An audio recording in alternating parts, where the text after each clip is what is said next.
Hola. A ver, el objetivo principal de este desglose de hoy es desmitificar, literalmente, el fascinante mundo de la programación. Y lo vamos a hacer analizando uno de los lenguajes más absolutamente cruciales de la historia moderna, Python. La idea es romper este lenguaje en bloques de construcción súper fáciles de digerir. Porque seamos sinceros, aprender a escribir código no tiene por qué ser un dolor de cabeza si entendemos las piezas clave. Así que sin más rodeos, vamos a por ello.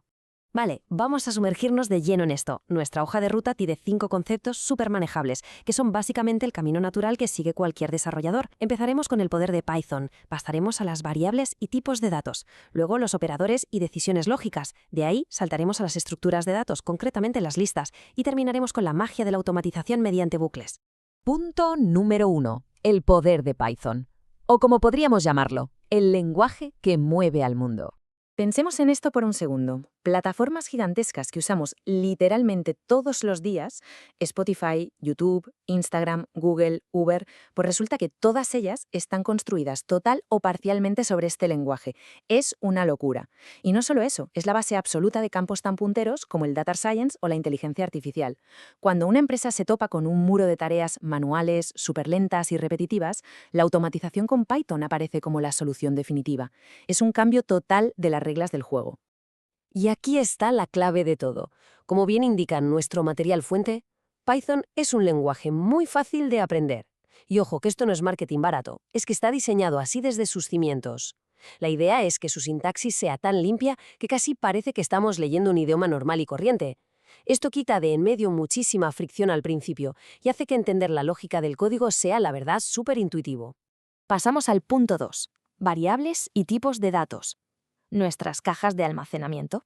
Absolutamente cualquier aplicación necesita manejar información, ¿verdad? Pues el bloque de construcción básico para hacer esto es la variable. Una forma fantástica de visualizar esto es imaginar cajas de almacenamiento. Sí, como simples cajas físicas dentro de la memoria del ordenador, donde guardamos valores específicos a buen recaudo para usarlos luego, ya sea un poco de texto o el resultado de un cálculo matemático súper complejo. Y esto ilustra perfectamente cómo separamos los números dentro de esas mismas cajas. Por un lado tenemos los números enteros, los llamados integers o int, que son cifras completas, sin fracciones, como un 42, por ejemplo. Pero luego tenemos los floats, que son los números con decimales. Y es genial ver cómo la sintaxis hace esto tan fácil. Simplemente usando un punto separamos la parte entera de las fracciones, como al escribir 10.5, facilísimo.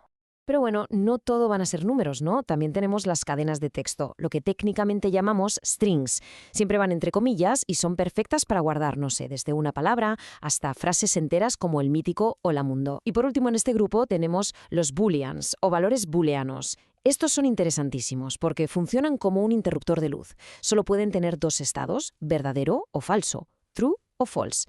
Son utilísimos cuando el código necesita validar algo rapidísimo, como comprobar internamente si alguien es mayor de 18 años para dejarle entrar a un sistema. Vamos con el punto 3. Operadores y decisiones lógicas. O lo que es lo mismo, el cerebro del código. Aquí es donde la cosa se pone interesante, porque las aplicaciones empiezan a tomar decisiones solas.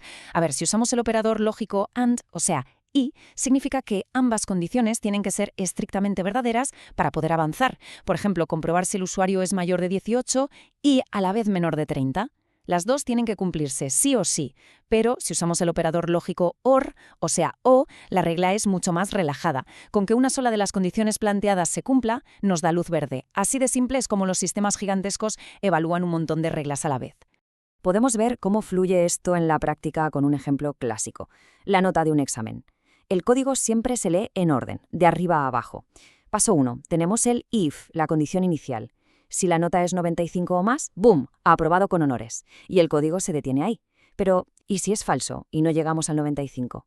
Pues pasamos al paso 2, el elif, que comprueba si al menos tenemos un 50.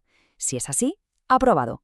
Y si todo lo anterior falla, caemos inevitablemente en el paso 3, el else, que vendría a ser el caso por defecto. Reprobado. Es una cascada lógica perfectamente jerarquizada. Hay que hacer una pausa un momento aquí porque esto es absolutamente crucial. De hecho, este es el error más común y letal cuando se empieza a programar. Olvidar el sangrado o la indentación. Es ese pequeño espacio obligatorio en el margen izquierdo. Y no es porque quede bonito. Ese espacio decide visual y técnicamente qué bloque de código va con qué instrucción. Si nos olvidamos de ponerlo, literalmente el flujo de la aplicación va a colapsar espectacularmente. Bien, llegamos al punto 4. Estructuras de datos. Listas. Agrupando información. Si antes decíamos que las variables eran cajitas de almacenamiento aisladas, las listas elevan el concepto. Son como enormes archiveros centralizados para agrupar muchísima información junta. Ahora, lo que es realmente interesante de esta diapositiva es ese enorme y solitario número 0. En el mundo de la programación universal hay que tener esto muy en cuenta. Siempre empezamos a contar los índices desde 0, nunca desde 1. El primer objeto de nuestro archivero siempre será el elemento 0. Al principio supone un choque visual importante, es verdad, pero enseguida se convierte en un paradigma mental súper necesario. En Python, en cuanto vemos unos corchetes cuadrados, sabemos sin lugar a dudas que estamos ante una lista. Y lo mejor es que el lenguaje viene equipado con herramientas geniales para interactuar con ellas rápidamente. Podemos usar el método insert para meter cosas nuevas, remove para borrar exactamente lo que queramos, clear para hacer limpieza general y destruir el contenido por completo, o len para que nos diga al instante el número total de elementos almacenados. Y por fin, el punto 5, automatización mediante bucles, el poder absoluto de la repetición. Ojo, porque aquí es donde el verdadero potencial de la programación queda al descubierto, la capacidad de repetir acciones instantáneamente. Tenemos dos grandes motores de repetición. El bucle while va a ejecutar el código sin descanso mientras una condición se mantenga verdadera. Pero atención, porque tiene una trampa crítica. Exige que le programemos una salida manual. Si se nos olvida, creamos un bucle infinito que acapara la memoria y el ordenador se queda colgado. Literalmente.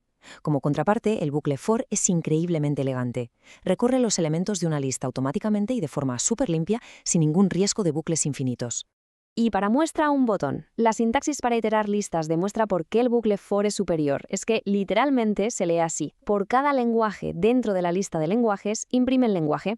Ya está, es de una legibilidad sobresaliente y demuestra exactamente lo que comentábamos al inicio del desglose, que el código puede ser increíblemente armonioso e intuitivo. Entonces, para ir cerrando este análisis, toca reflexionar sobre esta provocativa pregunta. Entender el poder oculto detrás de un simple sangrado en el código, asimilar que las listas empiezan a contar desde 0 y saber manejar la lógica de los operadores y los bucles va mucho más allá de la teoría. Es reclamar una llave maestra que nos da un potencial creativo infinito, ya sea para desarrollar aplicaciones web, entrenar modelos de inteligencia artificial o simplemente automatizar esas tareas repetitivas. Con estas herramientas básicas que construirá el mundo del mañana. Las posibilidades son de verdad infinitas. Muchísimas gracias por acompañarnos en esta exploración de los fundamentos de Python. Nos vemos en el próximo análisis visual.